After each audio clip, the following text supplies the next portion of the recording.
Something happened this week that oil traders will be studying for years, and most people watching the news barely understood what they were looking at.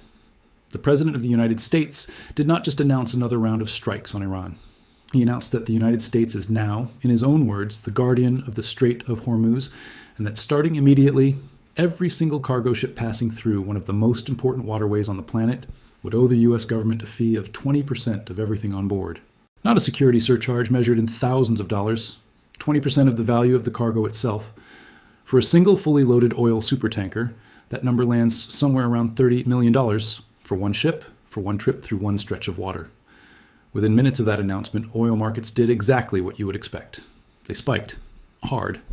And what happened over the following 72 hours tells you almost everything you need to know about how fragile the entire global energy system has become in the middle of this war. Stay with me for the next 30 minutes, because I'm going to walk you through exactly what was announced, why it triggered the reaction it did, why the administration appears to have already pulled back part of it, and why this specific idea, even shelved, is probably not going away. Here's the part that should stop you before we go any further. The United States has spent this entire conflict telling the world, through its own Secretary of State, that no country is allowed to charge tolls on an international waterway, specifically criticizing Iran for doing exactly that. Then, within the same month, the President announced the U.S. would do precisely what it had just condemned.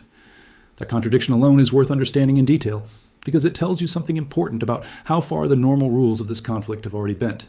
Let's break down exactly what happened. Before I go further, here's where I am coming from on this. I have spent years around military and strategic operations, including how naval enforcement and maritime security actually function on the ground, not just in press releases. What I bring to a story like this is an understanding of how enforcement mechanisms like a blockade actually get carried out, and how a policy like this interacts with the messy reality of global shipping law. Everything you are about to hear is drawn from confirmed statements, verified reporting, and direct quotes from officials across multiple governments. I will tell you clearly what actually happened, what has already changed since the initial announcement, and where real uncertainty remains. No hype, no speculation dressed up as fact. Let's get into it. To understand why this fee landed the way it did, you need the full picture of what has been happening in the Strait of Hormuz throughout this war. Before this conflict reignited, roughly a fifth of the entire world's oil trade passed through that narrow stretch of water separating Iran from the Arabian Peninsula.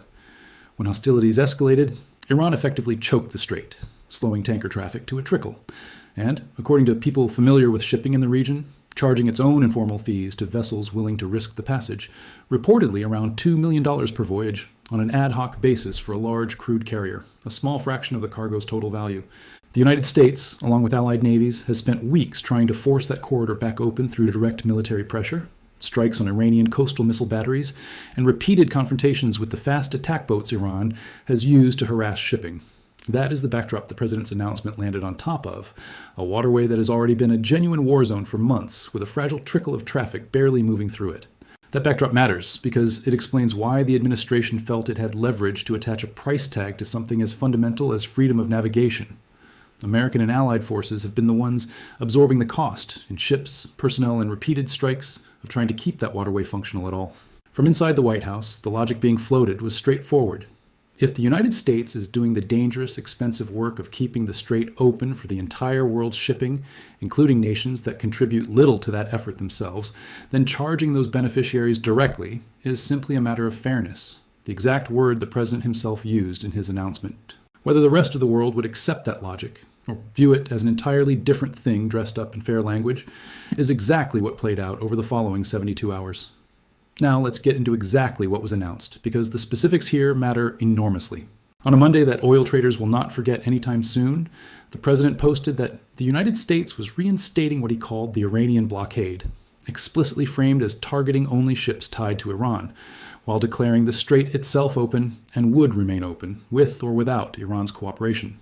He then added the detail that actually moved markets, that the United States would, from that point forward, be known as the guardian of the Strait of Hormuz, and that, as a matter of what he called fairness, the country would be reimbursed at the rate of 20% on all cargo shipped to cover the cost of providing security in the region. The U.S. Navy-led Joint Maritime Information Center followed up with an operational detail, confirming the blockade itself would take effect that evening, enforced against vessels transiting to or from Iranian ports and coastal areas. The fee, notably, was aimed at everyone else, every other nation's cargo moving through the strait, not just Iran's. Here is where this gets legally complicated and where the story becomes about far more than one presidential post.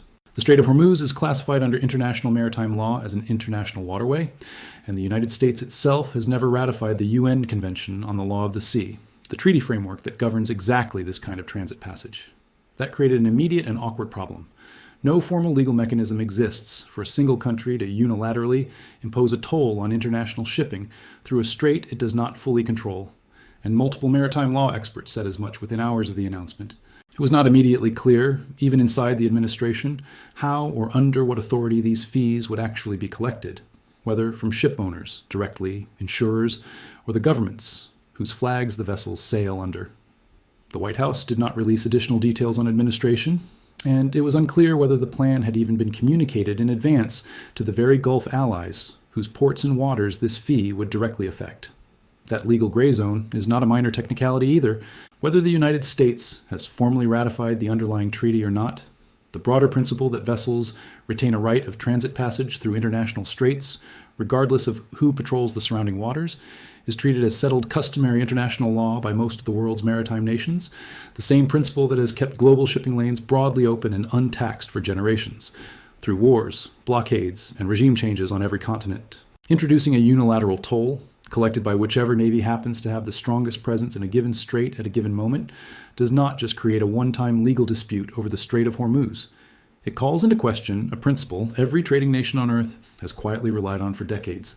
I need to ask something of you before we go further into this, because a story with this many moving pieces, oil markets, international law, and an active shooting war, is exactly the kind of thing that gets flattened into a single misleading headline within a day. If you want the full layered breakdown as this develops, subscribe and turn on notifications now. I am tracking every credible update on this policy in real time. Now here is the part of this story that I think deserves the most attention, because it captures something almost nobody watching cable news coverage connected properly in the moment.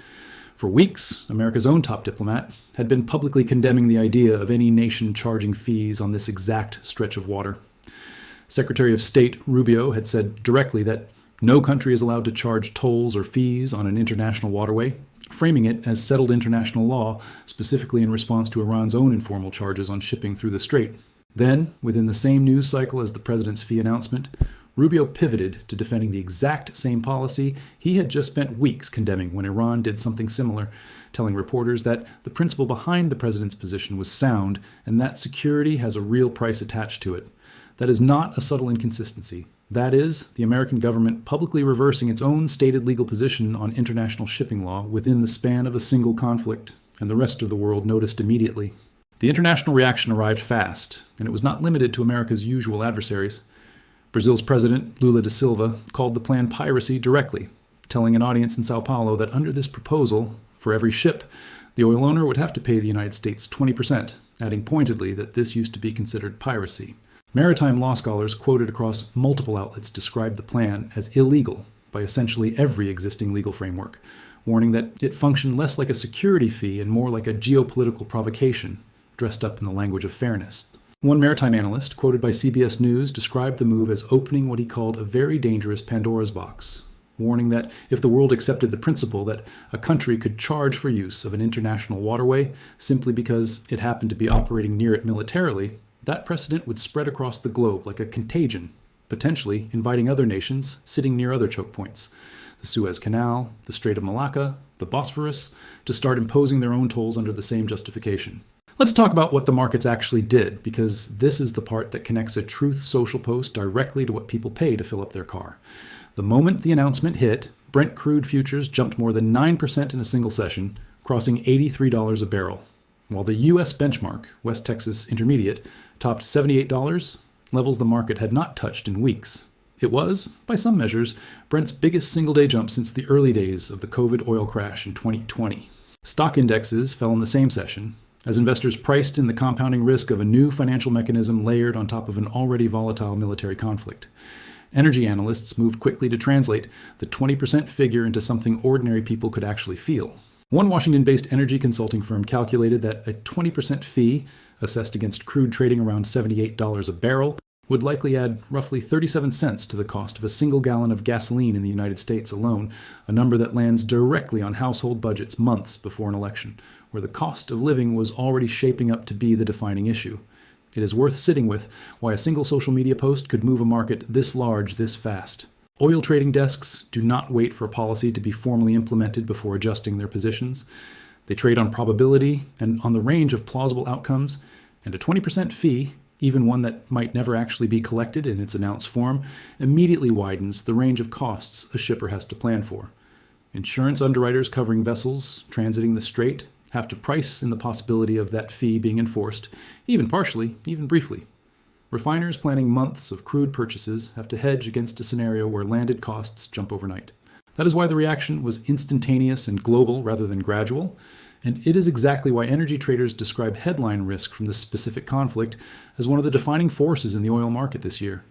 Now here is the twist in the story that most coverage buried beneath the initial shock of the announcement.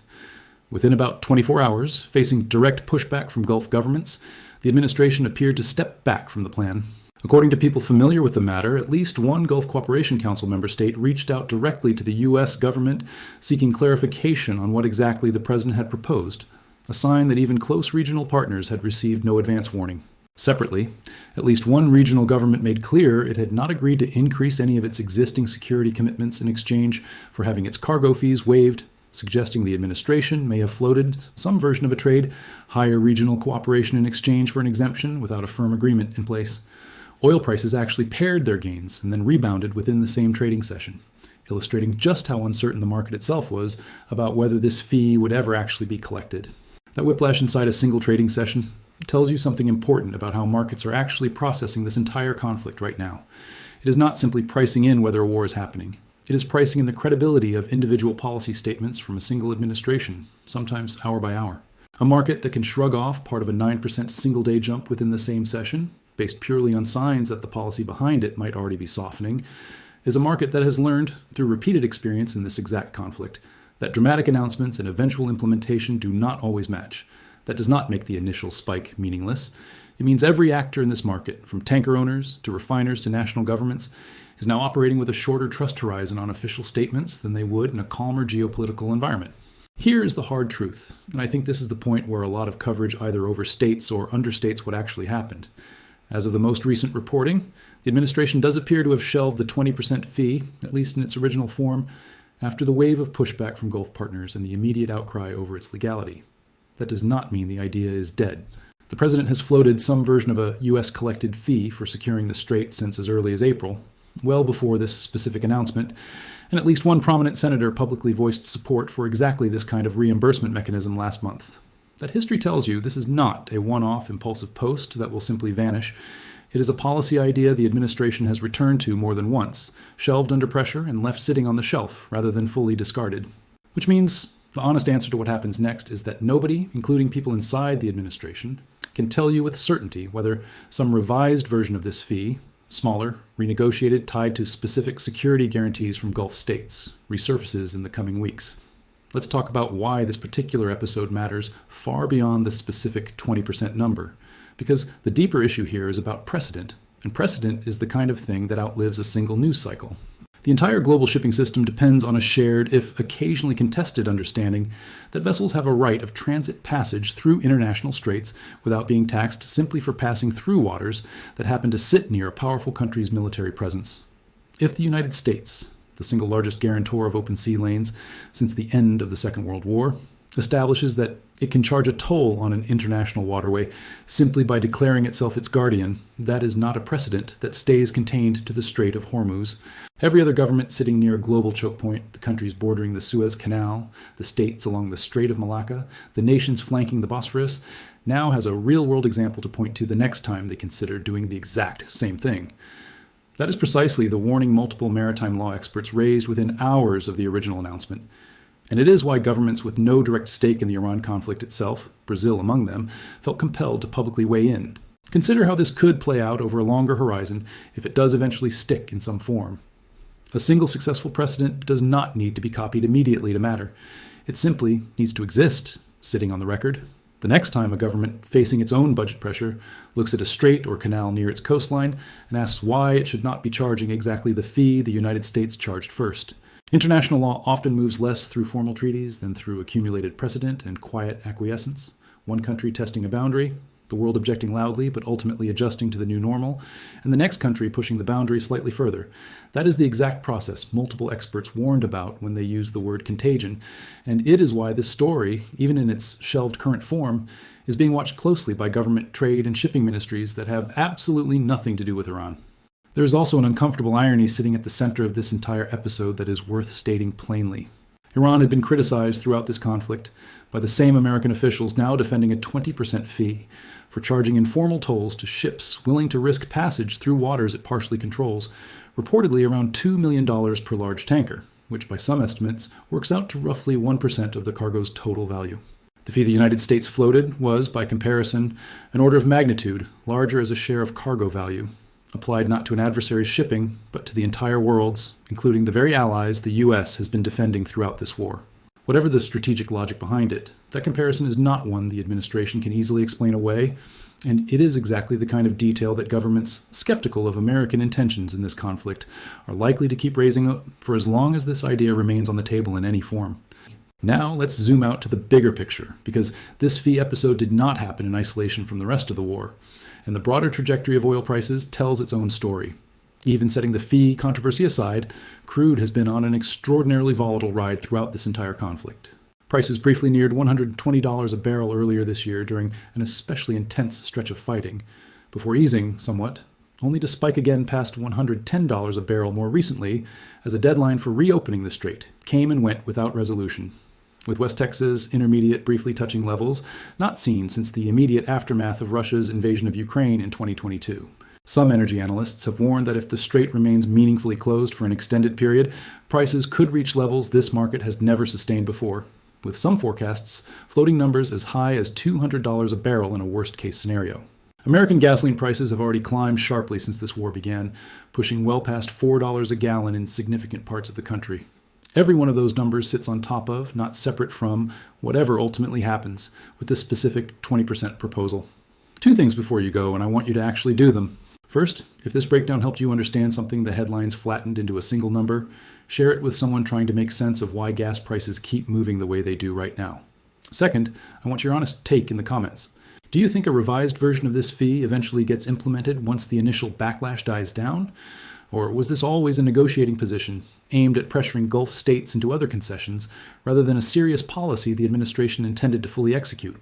And do you think other nations near global shipping choke points actually follow this precedent if it does eventually stick?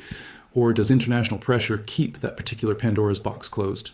I'm also curious what you make of the contradiction between America's own stated legal position on international waterways and the policy it just tried to implement, because that inconsistency alone might end up mattering more than the 20% figure itself. Drop your answer below. I read every one of them, and if this delivered real value, hit like before you go. Here's where this leaves us. The United States announced it would reimpose its blockade against Iranian shipping in the Strait of Hormuz, while simultaneously declaring itself the guardian of that waterway and imposing a 20% fee on the cargo of every other nation passing through it, a policy that would have added roughly $30 million to the cost of moving a single loaded oil supertanker through the strait. Oil prices spiked immediately, gasoline cost projections rose within hours, and the reaction arrived from allies and adversaries alike, from Gulf states seeking clarification to Brazil's president calling the plan piracy outright, all while America's own Secretary of State found himself defending a policy that directly contradicted the legal position his own department had been using to criticize Iran for weeks. Within roughly a day, facing direct pushback from the very Gulf partners this fee would have hit hardest, the administration appears to have shelved the plan, at least in its original form, though the underlying idea has surfaced more than once since as early as April and shows no sign of being permanently abandoned. Whether this fee returns in a modified form, gets quietly negotiated into Gulf security agreements, or disappears entirely, the precedent it briefly established, and the global reaction it triggered within hours, is not something the rest of the world is likely to forget, regardless of what the administration decides to do with it next.